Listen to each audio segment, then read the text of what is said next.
তো এই জামা দিয়ে এই ব্যাগটা বানালাম। তো এর জন্য একটা জামাকে প্রথমে মাঝ বরাবর কেটে নিয়েছি, ওপরের অংশটা দিয়ে আমি আগে একটা কোট বানিয়েছি এবং বাকি অংশটা দিয়ে আজ আমি ব্যাগ বানাবো। তো এর জন্য জামা এবং বাজারের ব্যাগকে সমান সমান কেটে নিয়েছি।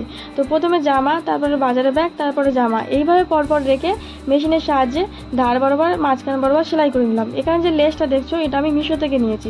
এই লেসগুলো পরপর একই মাপে রেখে মেশিনের সাহায্যে এইভাবে প্রত্যেকটা সেলাই করে নিতে হবে। তো এইভাবে দুদিকে লেসগুলোকে সেলাই করে নিতে হবে। সেলাই করে নেওয়ার পরে এইরকম লুকটা এসছে। এবার চেন অ্যাটাচ করতে হবে। তো চেন লাগানোর পর লুকটা এইরকম এসছে। তো এবার এটাকে আমরা উল্টে দেবো, দিয়ে ধার বরাবর ভালো করে সেলাই করে নেব। তো এখন দেখো ধার বরাবর সেলাই করা হচ্ছে।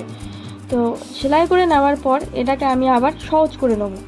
সহজ করে নেওয়ার পর এর যে ধার আছে সে ধারে বরাবর লেস লাগিয়ে মেশিনের সাহায্যে সেলাই করে নিলে আমার ব্যাগ রেডি।